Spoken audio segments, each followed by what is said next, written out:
صلاة الله سلام الله.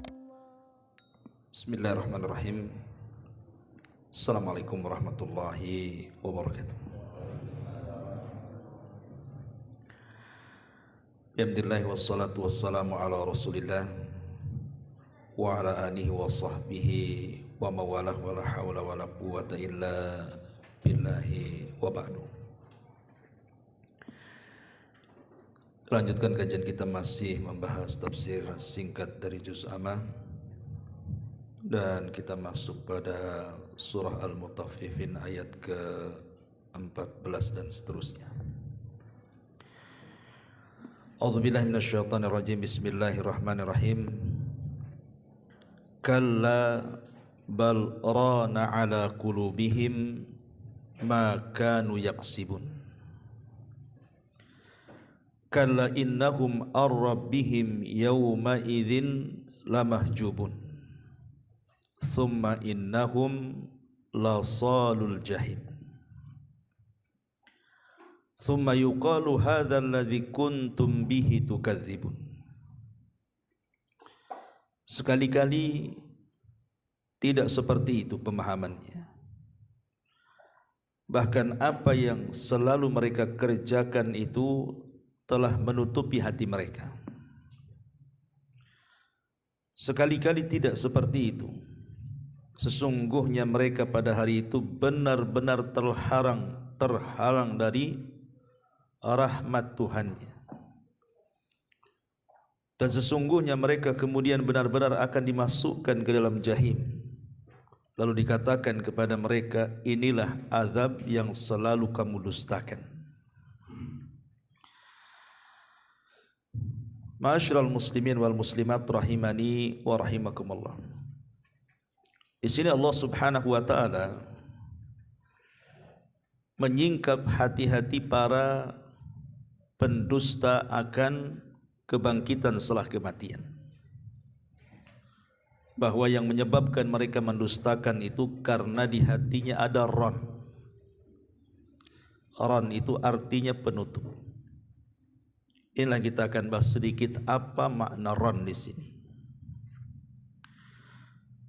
Ma'asyiral muslimin wal muslimat rahimani wa rahimakumullah. Secara bahasa, ran itu fi'lul madhi. Jadi rana yarunu raunan. Ada yang mengatakan bahwa yang dimaksud ran di sini artinya ghita'un yasturu syai'a wa yaghsha alaihi, sebuah penutup yang menutupi sesuatu dan meliputinya. Ada juga yang mengatakan maksudnya ran di sini artinya ishtaddat harru, di mana panasnya itu sangat bersangatan. Ada juga yang mengatakan ishtadda khuznuhu wa hammuhu, kesedihannya dan kebimbangannya itu sangat dahsyat. Tapi itu secara bahasa, kita tidak mengambil secara bahasa. Adapun yang dimaksud secara istilah ran, penutup hati itu, sebagaimana diucapkan oleh Imam Ibnul Qayyim Al-Zawjiyah dalam kitabnya Madarijus Salikin, Baina Manazil Iyyaka Na'budu wa Iyyaka Nasta'in. Beliau mengatakan ar-ranu huwal hijabu al-kathiful mani'u lil qalbi min ru'yatil haqqi wal inqiyadi lahu. Jadi ran itu artinya sebuah penutup yang tebal yang menghalangi hati untuk melihat kebenaran dan tunduk kepada kebenaran. Jadi ran, sekali lagi, dia adalah hijab penutup yang sangat kathib, yang sangat tebal.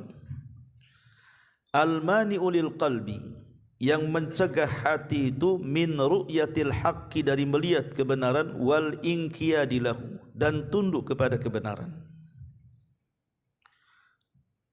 Kenapa kemudian hatinya sulit melihat kebenaran dan tidak mau tunduk kepada kebenaran? Karena sudah tertutup dengan ran tadi. Makanya hati-hati para pendusta akan kehidupan setelah kematian itu karena mereka tidak melihat kebenaran. Adapun sebabnya tentu tidak lain dan bukan karena dosa dan maksiat. Maka disebutkan oleh para ulama bi anna adh-dhunuba wal ma'asi wal ghafalat was sayyiati hiya asbab min tabaqatir rani fil qalbil abdi, bahwa dosa dan maksiat serta kelalaian dan juga perbuatan buruk itulah yang menjadikan sebab hati seseorang itu tertutup dengan ron tadi. Dan ini berdasarkan sabda Nabi, sebagaimana hadis Abi Hurairah radhiyallahu an, kata Nabi SAW, innal mu'min idza adznaba dzamban, seorang mukmin itu kalau melakukan sebuah dosa, kanat nuqtatus sauda fi qalbihi, maka titik hitam akan diletakkan di hatinya. Fa in taba wa naza'a wastaghfara saqala minha, kalau dia mau tobat dan senantiasa melepaskan dosa dan terus beristighfar, maka titik itu akan dihapus dalam hatinya. Wa in zada zadat, tapi kalau makin banyak maksiat yang dilakukannya, berarti makin banyak titik hitam dalam hatinya, hatta yughallaf biha qalbuh, sampai menutup betul-betul hatinya. Fadzalika ron, itulah yang disebut dengan ron, kata Rasul. Berarti dari sini hadis Abi Hurairah radhiyallahu an, kita tahu bahwa penyebab adanya penutup dalam hati itu karena maksiat yang dilakukannya. Makanya disebutkan oleh para ulama tentang bidayatul ran, kenapa orang itu bisa memiliki ran, penutup dalam hatinya itu. Imam Mujahid Ibn Jabr, ma'ruf seorang ahli tafsir, mengatakan ketika bicara tentang bahaya ran dalam hati itu, beliau mengatakan, huwa dzambu ala dzambi hatta tuhita adh-dhunubu bil qalbi wa taghshahu fayamutul qalbu. Permulaan penutup hati atau disebut dengan ran itu karena seseorang melakukan dosa di atas dosa. Adz-dzambu ala dzambi, jadi dosa ditumpuk-tumpuk sama dia, sehingga dosa yang ditumpuk-tumpuk itu akhirnya menutupi hatinya, dan juga taghsyab, meliputi hatinya. Ketika itu yang terjadi, kata Mujahid, fayamutul qalbu, matilah hati orang itu. Jadi kalau hati sudah ditutupi dosa demi dosa, maka lama-lama hati itu akan mati. Itulah yang disebut dengan ran. Permulaannya dari dosa bertumpuk dosa. Kemudian tingkatan yang kedua, kalau sudah ada ran, titik hitam yang menumpuk dalam hati itu, maka akan meningkat menjadi toba. Dan itu dijelaskan dalam Al-Quran, ulaika alladzina taba Allahu ala qulubihim, mereka lah orang-orang yang distempel hati-hati mereka, artinya ditutup hati-hati mereka dengan stempel, wa sam'ihim, dan pendengaran mereka, wa absarihim, dan penglihatan mereka, wa ulaika humul ghafilun, mereka lah orang-orang yang lalai. Surah An-Nahl ayat 108. Jadi kalau sudah ran, nanti meningkat tuh kepada toba. Sudah toba ini sudah lebih menutup lagi, sudah sulit untuk menerima kebenaran. Makanya kita lihat orang yang kalau sudah ran meningkat kepada toba, biasanya dia mulai meremehkan maksiat. Makanya disebutkan dalam hadis Abi Ja'di Al-Dhamri ketika bicara soal orang yang meninggalkan solat Jumat 3 kali berturut-turut. Apa kata Rasul? Man taraka thalatha juma'in tahawunan biha, barang siapa yang meninggalkan solat Jumat berturut-turut 3 hari, tidak ada uzur, taba Allahu ala qalbi, maka Allah akan tutup, betul-betul tutup hatinya tuh. Ditutup hatinya sehingga dia menjadi orang yang lalai. Jadi kenapa Allah tutup? Karena dia meremehkan. Jadi orang kalau sudah di atas ran toba itu mulai meremehkan maksiat. Nanti kalau sudah mulai meremehkan maksiat, maka naik lagi namanya al-khatam. Ya, khatam. Sebutkan di dalam Al-Quran surah Al-Jathiyah ayat 23. Afara'aita man ittakhadha ilahahu hawa wa adhallahu Allahu ala ilmin wa khatama ala sam'ihi wa qalbi. Tidakkah kau lihat orang yang menjadikan hawa nafsu sebagai Tuhannya, kemudian Allah sesatkan dia di atas pengetahuannya, wa khatama. Di sini ada kalimat khatam. Ya, khatam kurang lebih dengan toba, tapi dia lebih tinggi lagi. Betul-betul ditutup betul hatinya, sehingga sudah tidak menjadikan Allah sebagai Tuhannya, yang ada hawa nafsu sebagai Tuhannya tuh. Coba bayangkan, mulai dari dosa, di atas dosa menutup hatinya. Setelah itu mulai meremehkan maksiat. Setelah itu menjadikan hawa nafsu sebagai Tuhannya. Lihat tingkatan-tingkatan hati itu. Kemudian yang terakhir al-qafal. Qafal itu artinya gembok. Rumah kalau digembok kan nggak bisa masuk tuh. Artinya kebenaran tidak akan masuk lagi ke hatinya tuh. Kalau sudah hawa nafsunya menjadi Tuhannya, maka akan digembok. Dan itu disebutkan di dalam surah Muhammad ayat 24. Afala yatadabbaruna al-Qur'ana am ala qulubin aqfaluha. Tidakkah mereka merenungkan Al-Quran ataukah dalam hati mereka ada gembok-gembok yang menutup hatinya?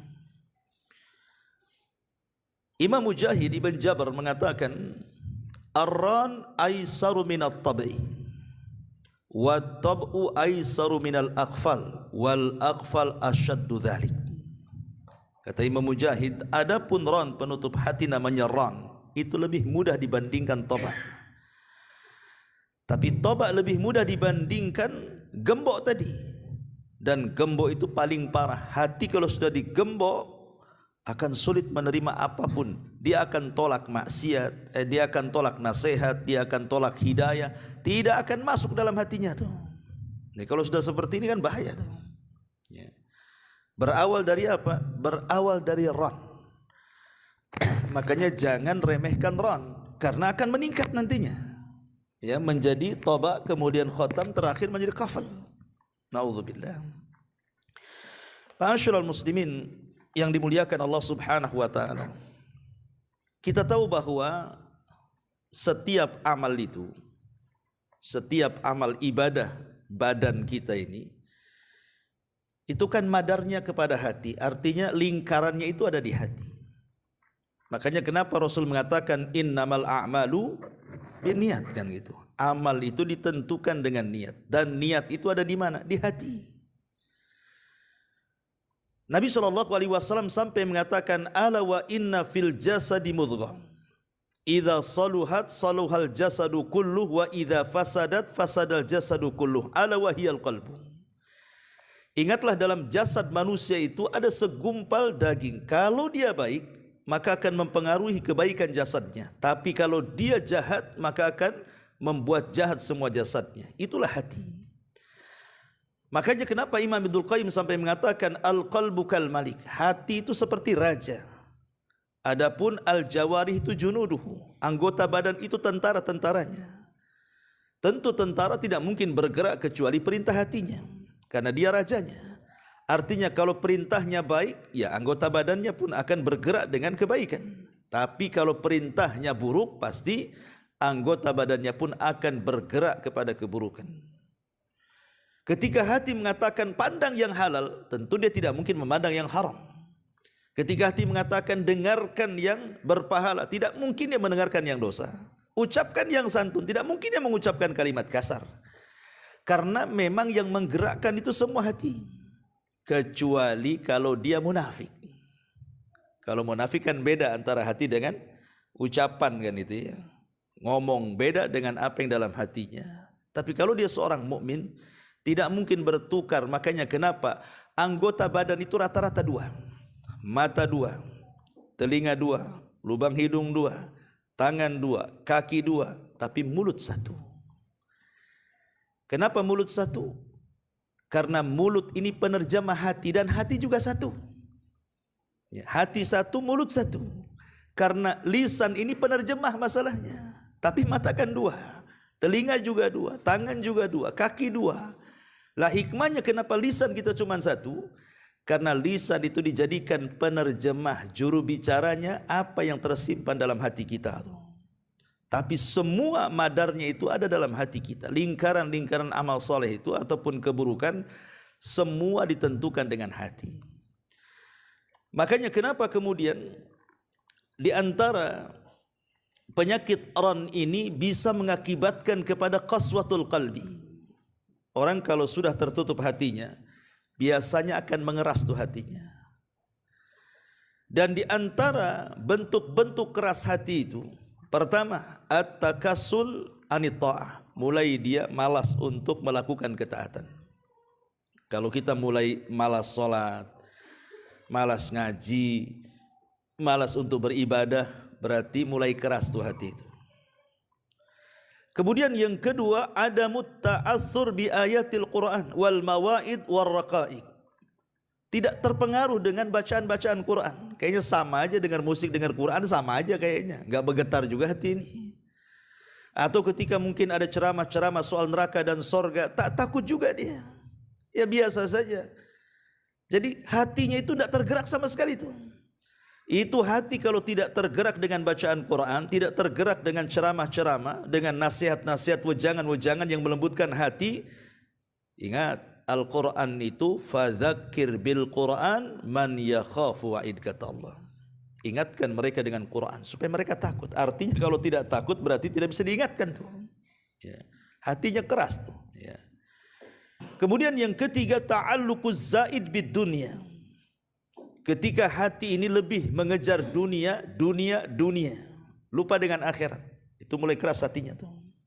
Ya. Kemudian yang keempat, dha'fu ta'zimillahi azza wajal, lemahnya ketika mengagungkan Allah. Ketika mendengar suara adzan Allahu Akbar ya biasa saja. Tapi kalau orang paham bahwa kalimat akbar ini maknanya Allah lebih besar dari seluruh makhluknya, timbul pengagungan dia kepada Allah. Kemudian yang kelima, al-wahsyatu al-mudlimah, perasaan takut yang berlebihan. Takut soal kehidupan dunia, tentunya bukan takut akhirat ya. Takut karena apa yang besok nasibnya gimana, nasib anaknya gimana, nasib keluarganya di mana. Oh, pokoknya hanya dipikirkan itu soal ketakutan-ketakutan yang tidak berdasar. Padahal rizki manusia itu sudah ditanggung. Lah 5 perkara ini kata para ulama itulah di antara madzahir qaswatul qalbi, itu pengaruh daripada kerasnya hati. Adapun sebabnya, tentu kan keras hati itu ada sebabnya. Yang menjadikan orang itu keras hatinya tertutup dengan ron tadi itu. Pertama, kathratu irtikabil ma'asi wal muharramat. Kata ulama, karena banyaknya melakukan kemaksiatan. Sebagaimana hadis tadi, kalau seorang hamba mukmin melakukan kemaksiatan, kemudian dia bertambah kemaksiatannya, faida zadat kata Rasul. Kalau dia bertambah maksiatnya berarti bertambah titik hitamnya. Itulah yang kemudian Allah katakan kallabal rana ala qulubihim. Kemudian yang kedua, al-ghaflah. Ghaflah itu lalai. Maksudnya lalai itu sama sekali tidak ingat Allah. Jarang berzikir, jarang berdoa, jarang mengingat Allah subhanahu wa ta'ala. Lalai, ya, disibukkan dengan dunia. Kemudian yang ketiga, at-ta'alluq bid dunya wal istighal bimaladzatiha. Terlampau cinta dunia, sibuk dengan kelezatan-kelezatannya, bahkan tertipu dengan dunia. Ada orang yang awalnya sebelum mencari dunia itu angan-angannya baik dia. nanti kalau saya kaya, saya akan kuasai harta itu, kemudian saya akan bangun ini, bangun itu, bantu pesantren ini, pesantren itu, masjid ini, masjid itu, yayasan panti asuhan ini, panti asuhan itu, dan begitu seterusnya. Ada orang-orang yang cita-citanya bagus tuh. Dia kira dia kalau diberikan dunia dia bisa menguasai dia. Rupanya setelah dunia didapat dia, terbalik, dunia menguasai dia. Akhirnya dia yang disiksa dengan dunia jadinya. Aduh sayang ini kalau dilepas nih bisnis ini. Padahal sudah banyak bisnis dia. Sayang ini ada peluang lagi. Kenapa tidak dikejar? Padahal sudah cukup hidupnya kan itu. Akhirnya dia yang dikejar-kejar dunia. Tersiksa dengan dunia. Lah itu diantara sebab juga ron dalam hati. Kemudian juga yang keempat, nisyanul mauti wa sakarati wal qabri wa ahwali. Lupa bahwa dia akan mati. Lupa bahwa dia akan sakarat dengan kematian. Lupa bahwa dia akan masuk ke kubur tuh. Dan juga peristiwa-peristiwa kubur itu. Dia enggak ingat itu bahwa semuanya akan dipertanggungjawabkan tuh. Kemudian juga yang nomor 5, as-suhbatul fasidah. Boleh jadi mungkin dikarenakan kawan-kawan yang buruk. Jelek akidahnya gitu ya. Jelek tauhidnya, jelek akhlaknya, akhirnya lama-lama kita ikut mereka. Makanya nanti pada hari kiamat, bagaimana orang-orang yang ketika di dunia berkawan dengan orang-orang buruk akhlak, buruk akidah atau orang-orang jahat itu, mereka akan menyesal. Dan Allah katakan itu penyesalannya dalam Quran tuh. Wa yauma ya'addu adh-dhalimu 'ala yadayhi yaqulu ya laitani ittakhadtu ma'ar rasuli sabila ya wailatah laitani lam attakhid fulanan khalila. Laqad adhallani anidz dzikri ba'da idja'ani wa kana syaitan lil insani khadhula, kata Allah. Pada hari di mana orang zalim itu menggigit ujung jari mereka karena menyesal. Kemudian mengatakan, duhai kiranya kenapa aku tidak mengambil Rasul sebagai jalanku. Duhai celaka, kenapa aku mengambil si fulan itu yang jahat sebagai kekasihku. Dia pula menyesatkan aku setelah aku berzikir kepada Allah. Dan setan bagi manusia itu berusaha untuk merendahkan. Jadi mereka akan menyesal pada hari kiamat. Orang-orang yang ketika di dunia mencari teman-teman yang baik, teman-teman yang buruk itu. Kemudian yang nomor 7, al-i'rad an kitabillahi wa sunnati rasulillah. Sebab kerasnya hati karena dia berpaling dari kitab Allah, berpaling dari sunnah Nabi sallallahu alaihi wasallam. Makanya Allah mengatakan, wa man adlamu mimman dzukira bi ayati rabbih fa a'rada anha wa nasiya ma qaddamat yadah inna ja'alna ala qulubihim akinnatan an yafqahuhu wa fi adanihim waqra. Siapakah yang lebih zalim, kata Allah, dibandingkan orang yang disebutkan ayat-ayat Rabbnya, tiba-tiba dia berpaling pula. Lihat di ujung ayat, kami jadikan hati-hati mereka akinnah, tertutup dengan setutup-tutupnya sehingga sulit memahami ayat-ayat itu. Na'udzubillah. Kemudian juga yang nomor 7, di antaranya adalah hubus syahwat, terlampau mengikuti syahwat dia. Terlampau mengikuti syahwat dia. Makanya Ibnu Umar radhiyallahu anhu, kalau tidak salah, dia menegur seseorang yang setiap ada rezeki uang dia ke pasar beli daging. Pokoknya makan enak lah kan itu. Kata Abdullah ibn Umar, apakah setiap hawa nafsu yang merintahkan kamu dari keinginan kamu untuk membeli sesuatu semuanya kau beli, katanya. Artinya kan tidak mesti semua keinginan itu harus diikuti, gitu maksudnya. Karena terkadang kita ini ke pasar, ke mall, kemana, sebenarnya nggak ada niat beli sebenarnya kan. Atau melihat barang, akhirnya beli. Setelah dibeli nyesal pula kita. Kenapa saya tadi beli kan itu ya. Jadi ada orang yang suka mengikuti syahwatnya itu. Dia mengurangi aktivitas akhiratnya, justru syahwat dunianya dikencengi dia. Ini juga bisa sebab tertutupnya hati tadi. Kemudian yang nomor 8, adamu ingkaril munkar was sukutu anhu. Dia tidak berusaha untuk mengingkari sebuah kemungkaran dan cenderung diam dari kemungkaran. Ini bahaya. Ya, bahaya orang seperti ini. Karena disebutkan dalam hadis Nabi sallallahu alaihi wasallam, apa kata Rasul? Tu'radul fitanu 'alal qulubi kal hasiri udan-udan. Jadi akan ditampakkan fitnah ini terhadap hati-hati manusia seperti tikar yang dirangkai. Fa ayyu qalbin ushribaha, maka siapapun hatinya yang kemudian main ambil saja fitnah itu, nukitat fihi nuqtatus sauda, maka akan diletakkan titik hitam dalam hatinya. Wa ayyu qalbin anqaraha nukitat fihi nuqtatu baydah. Tapi kalau dia ingkari fitnah itu, maka titik yang ada diletakkan di hatinya adalah titik putih. Sehingga hati terbagi dua, kata Rasul. Ada hati yang bersih, betul-betul putih, ada yang hati kemudian hitam dan gelap gulita. Kemudian kata Nabi sallallahu alaihi wasallam, beliau mengatakan, wal akhar aswadu murbadan kal kuzi muzahiyah la ya'rifu ma'rufan wa la yunkiru munkara. Ketika hati itu sudah hitam, karena tadi semua fitnah diambil saja dia, semua maksiat dipakainya atau dikerjakannya dia, maka lama-lama hati itu akan menghitam sehingga seperti gelas yang dibalikkan. Ini kan gelas nih ya, kalau gelas ini posisinya seperti ini, mau diisi air bisa. Tapi kalau gelas dibalikkan, lubangnya dari mana? Diisi air pun tidak akan bisa kalau gelas dibalikkan tuh. Nah, Nabi SAW mengatakan kalau hati sudah hitam itu seperti gelas dibalikkan tuh. Akhirnya apa? Tidak mengenal mana yang ma'ruf, tidak pula mengingkari mana yang mungkar. Karena susah hidayah masuk, mau masuk dari mana, nggak ada lubangnya. Nasihat mental kan gitu.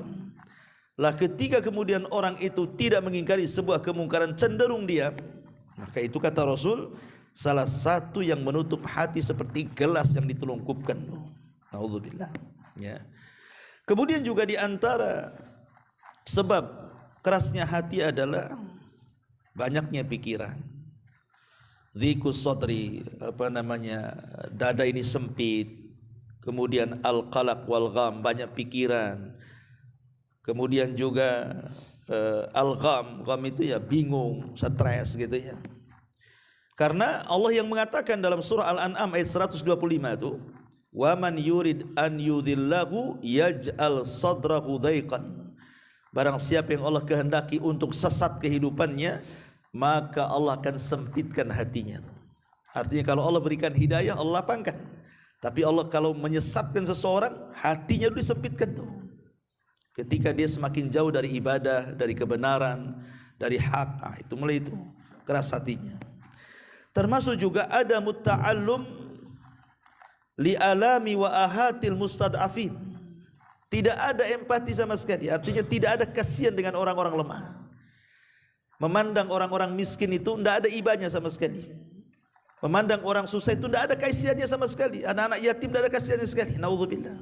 Saya baru baca tadi di mana itu, di Barelang.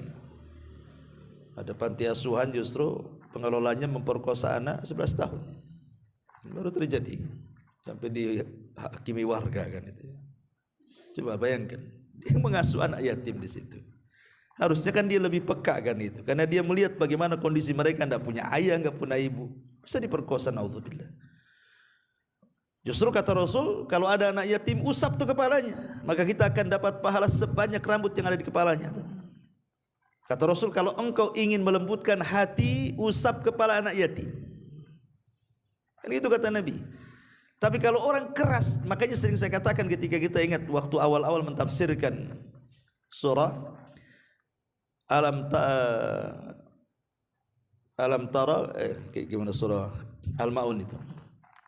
Ara'aital ladzi yukadzibu biddin. Ara'aital ladzi yukadzibu biddin fadzalikal ladzi yad'ul yatim wa la yakhuddu 'ala ta'amil miskin. Tidakkah kau lihat para pendusta-pendusta ad-din di sini bisa diartikan agama, bisa diartikan balasan setelah kematian, hisab dan yang semacamnya. Mereka lah orang-orang yang menghardik anak-anak yatim dan tidak mengarahkan orang untuk membantu orang miskin. Para ulama tafsir mengatakan, ayat ini kan ada sebab nuzulnya. Ada yang mengatakan turun kepada Abu Jahal, ada yang mengatakan turun kepada Umayyah, ada yang mengatakan turun kepada Abi Sufyan, wallahu a'lam. Ya, tapi yang jelas turun kepada para pembesar kufar. Jadi salah satu pembesar Quraisy itu sedang menyembelih unta. Tiba-tiba datang anak yatim, mintalah mungkin seiris daging unta itu. Tapi tiba-tiba diambilnya tongkat, didorongnya anak yatim itu sampai terjengkang, kemudian nangis, kemudian lari. Turun ayat ini, ara'aital ladzi yukadzibu bidin fadzalikal ladzi yad'ul yatim. Tidakkah kau lihat para pendusta agama itu? Mereka adalah orang-orang perhardik anak yatim. Kata ulama, seandainya para pembesar Quraisy itu sekelas Abu Jahal, Umayyah, Al-Walid dan yang lainnya memiliki sedikit hati yang penuh dengan rahmat, memiliki rahmat saja dalam hatinya, tentu mereka diberikan hidayah Islam. Tapi ketika rahmat dicabut dalam hati mereka, tidak ada kasih sayang dalam hati mereka, keraslah hati mereka, disitulah hidayah susah masuk ke dalam hati mereka. Bukti keras hati mereka menghardik anak yatim, tidak membantu fakir miskin, dan mereka wayamnaunal maun, tidak mau berkongsi dengan tetangganya, bakhil. Ya. Makanya dari sini ikhwatul fillah bahwa penyebab kerasnya hati itu karena tidak ada perasaan kasihan dengan orang-orang susah. Nah, ini juga salah satu penyebabnya. Termasuk juga adamul mubalah bi awamirillahi wa adamul mubadarati ila taatillah. Tidak peduli dengan perintah-perintah Allah. Bahkan tidak bersegera untuk melaksanakan ketaatan kepada, pokoknya enggak peduli. Ada kan orang enggak peduli. Salatlah, kan salat wajib. Nanti aja lah. Enggak peduli dia. Disuruh salat pun tak mau. Jelas itu bukan perintah kita, Al-Quran yang merintahkan kan. Enggak peduli. Ada orang yang nasihat untuk ibadah padahal itu wajib bagi dia, fardhu ain, tidak bisa diwakilkan. Seperti puasa, salat itu kan tidak bisa diwakilkan. Kita sendiri yang beribadah kan. Tapi ada orang enggak peduli, dan kebanyakan enggak peduli. Karena sibuk di pasar, sibuk bekerja, sibuk main, sibuk enggak peduli dengan ibadah. Ini keras hati orang kayak gini. Dan yang terakhir tentu aklul haram, karena banyak memakan yang haram. Atau mungkin bisa ditambah di sini juga dhafut tawakkul, lemahnya tawakal, takdzibul haq, mendustakan yang hak, kemudian kurhun nas, suka benci dengan manusia, kemudian suka berselisih dengan manusia, bukan mau berdamai, dikit-dikit mau berselisih saja orang itu, dan begitu seterusnya. Ya, kemaksiatan secara umum itu adalah bisa menutup hati. Taib, sekarang apa obatnya? Tentu kalau kita bicara penyakit, ya harus ada apoteknya, harus ada rumah sakitnya. Ya. Yang pertama kata para ulama, supaya hati tidak keras dan tidak tersarang ron dalam hati kita itu, yang pertama an-nadharu fi ayatil Quran wa tafakkur fi wa'dillahi azza wa jal wa wa'idihi wa amrihi wa nahyihi bi ainin dami'atin wa qalbin khasyi'. Cobalah lihat, pelajari ayat-ayat Al-Quran atau ayat-ayat kaun, ayat-ayat alam ini, berfikir. Dan juga di sana ada janji dari Allah, di sana ada ancaman-ancaman dari Allah, di sana ada perintah dari Allah, di sana ada larangan Allah. Coba fikirkan ya, bahwa agama ini datang kepada kita ini untuk melembutkan hati. Karena Quran sendiri adalah obat gitu ya. Wa nunazzilu minal Quran ma huwa syifaa. Kami turunkan Quran itu sebagai obat. Kalau yang keras-keras hati, obati dengan Quran tuh. Baca Quran, kemudian tafakur dalam Quran itu tentang ancaman, janji, perintah, larangan dan begitu seterusnya. Kemudian yang kedua, al-ma'rifatu billahi ta'ala. Cobalah kenal siapa Tuhan kita. Tentu dengan mempelajari nama dan sifat-sifatnya. Nama-nama Allah itu 99 nama. Coba renungkan nama-nama itu, sebagaimana yang sudah kita kaji kan. Bagaimana banyak asar-asar keimanan yang bisa kita temukan ketika mempelajari nama-nama Allah itu. Dan itu bisa melembutkan hati. Kemudian yang nomor 3, al-iktsar minat taubati wadzikri wal istighfar. Perbanyak taubat, perbanyak zikir dan istighfar. Kenapa demikian? Karena penyebab kerasnya hati itu dosa. Berarti ketika kita bertobat maknanya menggugurkan dosa, penyebab kerasnya hilang nantinya tuh. Kemudian yang keempat, mujahadatu nafsi wa muhasabatuha. Berusaha untuk sungguh-sungguh membersihkan hati ini. Membersihkan hati kan tidak seperti membersihkan piring kotor dikasih sunlight gitu kan, enggak. Atau mobil dibawa ke karwas gitu ya. Membersihkan hati ini memang agak sulit, sehingga perlu kesungguhan makanya. Kemudian perlu muhasabah juga ya. Kemudian juga yang nomor 5, istima'u al-mau'idhati. Biasakan mendengar ceramah-ceramah, kajian-kajian. Ini kalau orang sudah keras hati datang ke pengajian, supaya disirami rohaninya. Bukan hanya perutnya aja diisi dengan nasi dan kuah itu, ruh juga perlu juga kan gitu ya, dengan nasihat-nasihat itu. Makanya kenapa sampai Handalah yang pernah dimandi besarkan oleh para malaikat, Handalah ya. Handalah ini bapaknya kafir, tapi anaknya dimandikan para malaikat ya, artinya bukan mengeluarkan dari terang makin terang, dari kegelapan ke keterangan. Bapaknya kafir tapi dia dan musuh Nabi itu bapaknya Handalah, tapi anaknya menjadi sahabat Nabi. Abu Jahal memusuhi Nabi, anaknya Ikrimah menjadi pejuang Nabi. Al-Walid ibn Mughirah dengan kekayaannya berusaha untuk menghalangi dakwah Nabi sampai mati, sampai turun surah Al-Mudaththir. Tapi anaknya Khalid ibn Walid menjadi pedang Allah kan itu ya. Terkadang begitu, dikeluarkan dari yang mati orang hidup. Tapi ada juga dikeluarkan orang yang hidup pula, anak-anaknya mati pula karena enggak ada pendidikan ya. Jadi berusaha untuk mendengar. Kata Handalah kepada Abu Bakar, wahai Abu Bakar, aku ini kalau hadir di majelis Nabi, seolah-olah sorga itu ada di pelupuk mataku katanya. Seolah-olah neraka juga sama ada di pelupuk mataku. Aku bisa berlinang air mata. Tapi kalau aku sudah jadi jauh dari pengajian, lupa tuh dengan sorga neraka itu, seolah-olah dongeng Nabi saja itu katanya. Apakah saya munafik? Begitu kata Handalah. Kata Abu Bakar, kok sama kita ini? Aku juga sama. Aku kalau duduk di majelis Nabi itu, kalau Rasul cerita sorga, kayaknya sorga depan mata.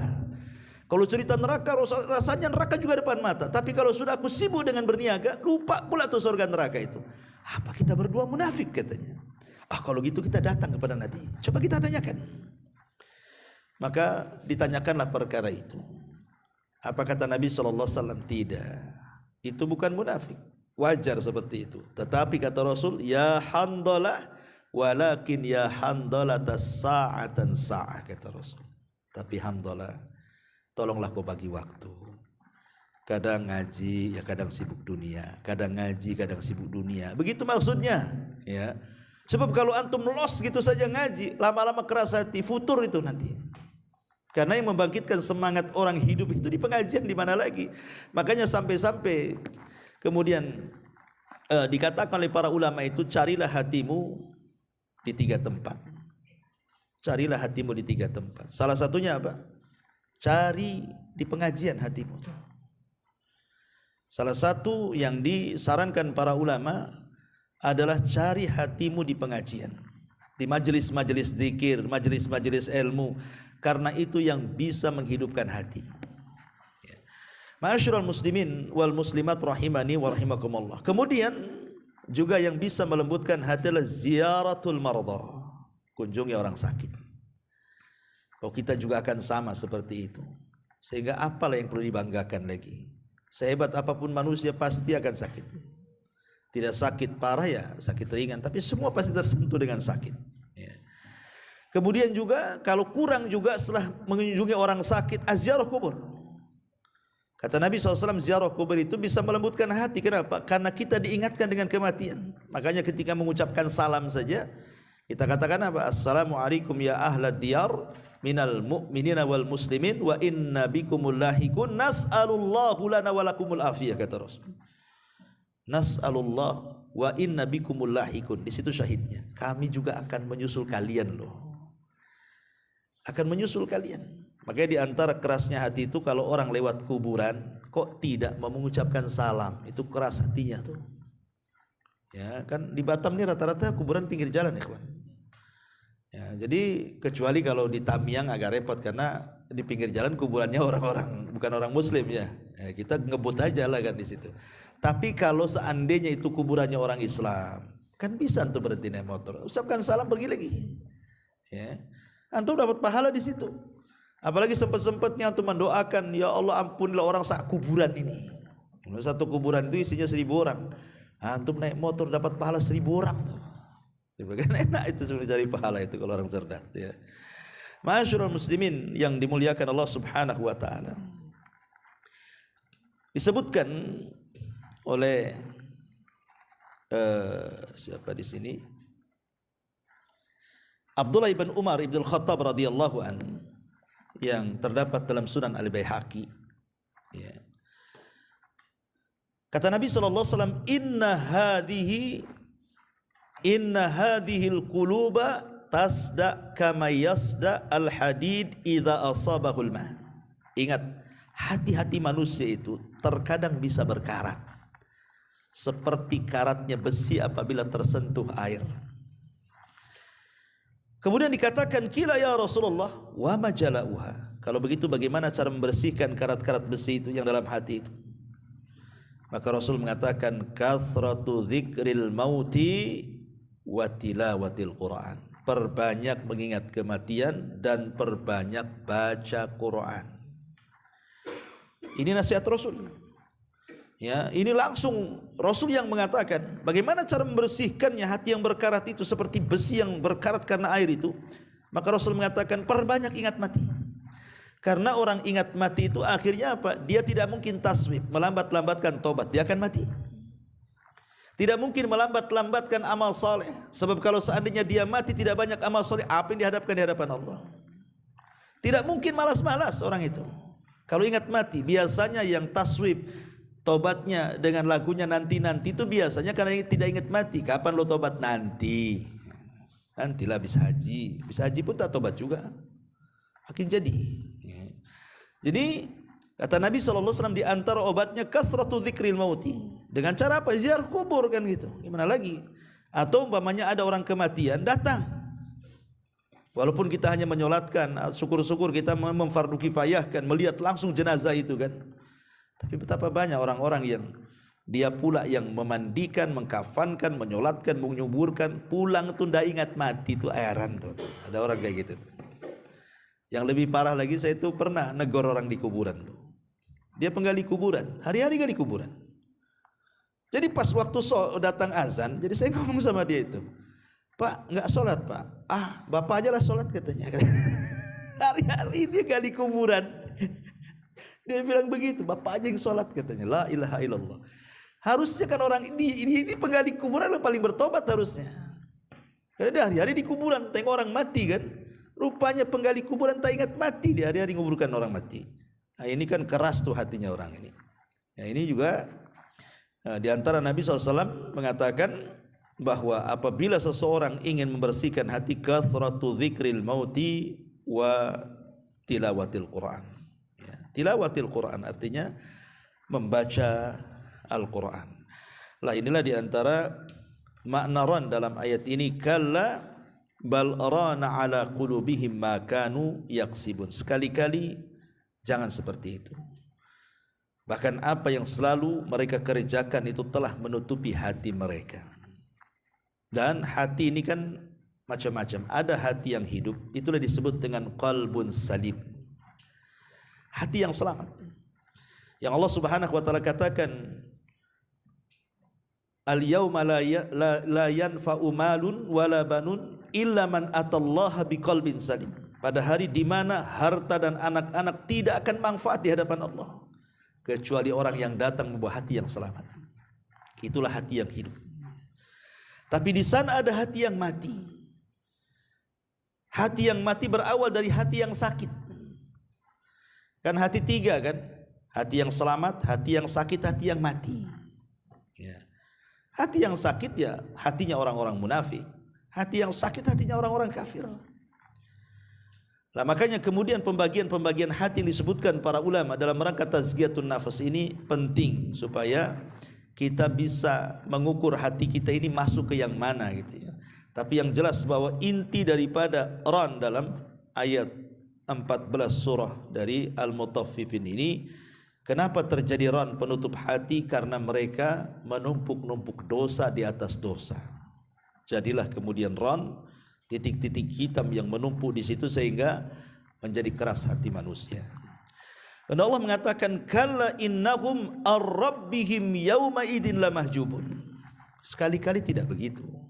Sungguh mereka pada hari kiamat benar-benar terhalang. Sebenarnya ahli tafsir mengatakan maksudnya terhalang di sini artinya terhalang dari melihat wajah Allah. Allah Subhanahu wa taala, kita tahu bahwa pertemuan kita dengan Allah itu 4 kali sudah saya jelaskan. 2 di dunia dan 2 di akhirat. 2 pertemuan di dunia tidak memandang Allah, tapi kita akan berjumpa dengan Allah. Tapi 2 pertemuan di akhirat, dua-duanya kita akan melihat wajah Allah. Adapun pertemuan kita di dunia yang pertama ketika salat. Makanya Allah Subhanahu wa taala mengatakan ketika bicara soal salat, wa innahu lakabiratun illa 'alal khashiin. Bahwa salat itu berat kecuali bagi orang yang khusyuk. Siapa orang yang khusyuk di sini? Alladzina yadhunnuna annahum mulaqu rabbihim. Orang-orang yang dalam hatinya dipenuhi dengan keyakinan dia sedang berjumpa dengan Rabb-nya. Jadi orang yang khusyuk itu seolah-olah dia sedang berjumpa dengan Allah gitu maksudnya.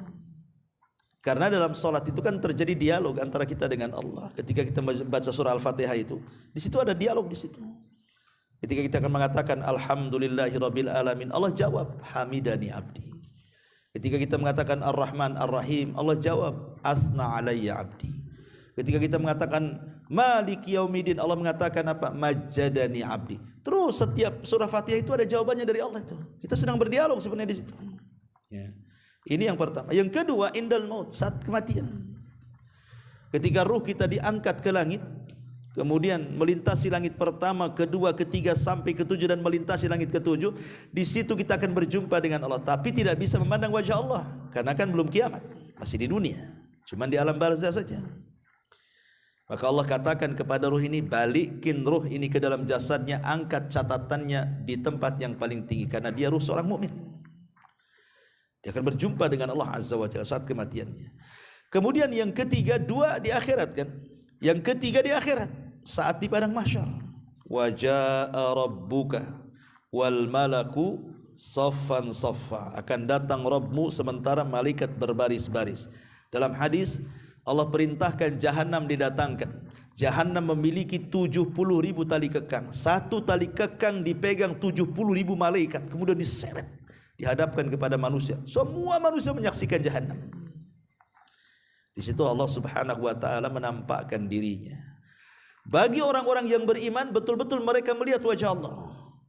Tapi bagi orang kafir, disinilah ayatnya kalla innahum an rabbihim yauma idzin lamahjubun. Sekali-kali tidak, sungguh mereka orang-orang kafir pada hari itu betul-betul terhalang untuk melihat wajah Allah yang merupakan rahmat dari Allah. Ya. Walaupun ada yang mengatakan bahwa mereka memandang wajah Allah seperti memandang seorang pesakitan di depan hakim yang siap memukul putusan tentang apa azab yang akan diberikan. Ketakutan.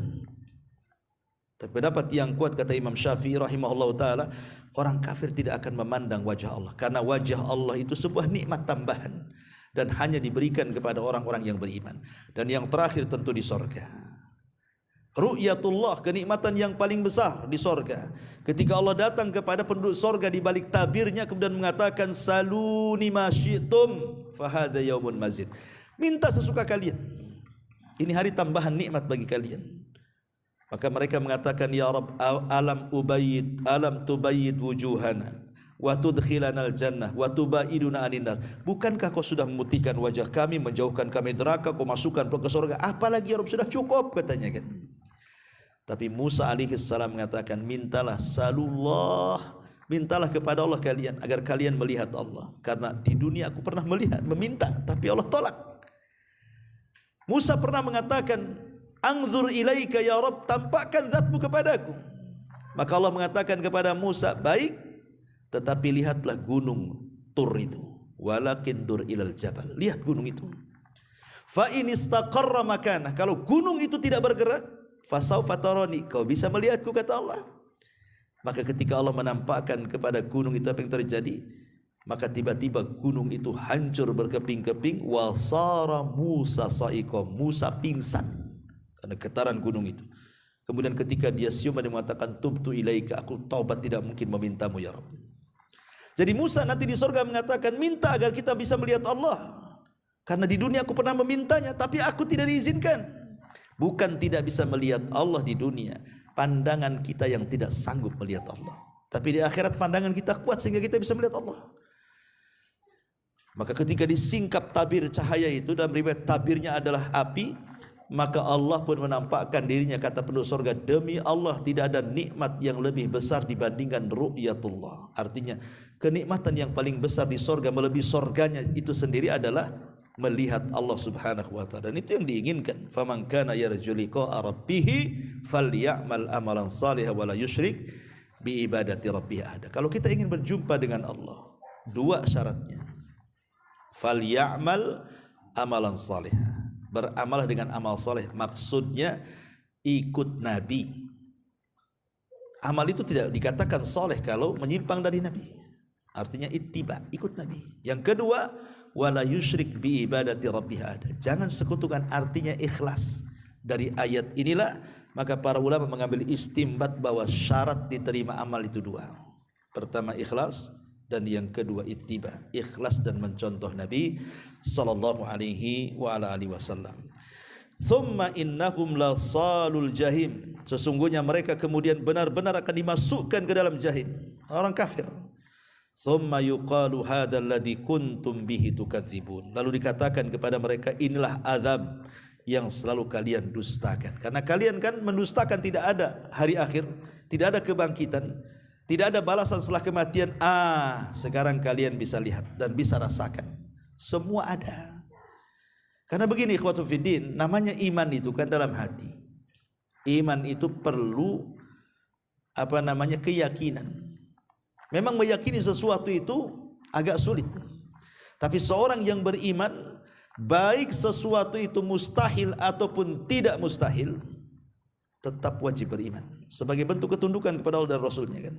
Seperti Rasul menghabarkan nih, nanti di akhir zaman ada Dajjal, di akhir zaman akan ada Ya'juj dan Ma'juj, di akhir zaman ada binatang melata bisa bicara, di akhir zaman akan ada asap di langit, di akhir zaman akan ada matahari dan terbit, macam-macam. Secara logika nggak masuk sebenarnya, mustahil, kayak dongeng aja kan gitu. Tapi karena di antara bentuk keimanan kita kepada Rasulullah tasdiquhu fi ma akhbar, kita harus membenarkan apapun yang dihabarkan Rasul, masuk di akal atau tidak masuk di akal, sami'na wa ata'na, selesai. Itu tugas kepada kita. Innama qaulul mu'minin idza du'u ila Allahi wa rasulihi liyahkuma bainahum an yaqulu sami'na wa ata'na. Itu kewajiban kita. Pokoknya apapun dihabarkan, baik Quran ataupun sunnah, masuk di akal atau tidak, diketahui hikmahnya atau tidak, pokoknya samina wa ata'na. Makanya kenapa orang-orang yang beriman itu diletakkan di poin yang pertama dalam awal surah Al-Baqarah, di antara tanda-tanda orang yang bertakwa. Siapa? Alladzina yu'minuna bil ghaib. Baru setelah itu salat, puasa, zakat, ya kan itu.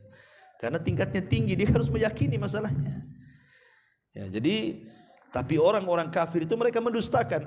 Nanti pada hari kiamat setelah mereka masuk ke dalam jahanam, baru dikatakan hadzal ladzi kuntum bihi tukadzib. Rasakan, inilah yang dulu kalian dustakan. Jadi Allah Subhanahu wa taala akan mengingatkan lagi ketika di dunia, dulu kalian ingkari tidak ada kehidupan setelah kematian. Sekarang ada semuanya. Makanya kita orang Islam wajib untuk beriman. Jangankan orang Islam, lihat orang Nasrani. Apabila mereka meninggal, ada salonnya loh. Orang Nasrani itu ada salonnya kan, salon kematian kan, pakai jas, pakai parfum, cantik-cantikin kan, masukkan ke peti gitu ya. Kemudian ditaruh baik-baik. Kenapa? Karena mereka yakin juga ada kehidupan setelah kematian kan. Kalau mereka tidak yakin kehidupan, ngapain campakkan aja lah kan gitu. Udah jadi bangkai. Kenapa dibagus-bagusin pula kan itu? Berarti mereka juga yakin sebenarnya ada kehidupan setelah kematian. Tapi ada orang-orang yang mengingkari tidak ada kehidupan kematian. Kita hidup dan mati itu hanya waktu saja katanya. Itu disebut dahriyun namanya. Atau dikenal dengan ateis. Orang yang mengingkari adanya Tuhan, apalagi kehidupan setelah kematian. Wallahu a'lam bishawab. Sudah bismillah. Ada manfaatnya. Tapi sebelum saya tutup, kalau ada yang bertanya silakan. Enggak ada, alhamdulillah. Subhanakallahumma bihamdika asyhadu an la ilaha illa anta astaghfiruka wa atubu ilaik. Allahu taala alam. Assalamualaikum warahmatullahi wabarakatuh.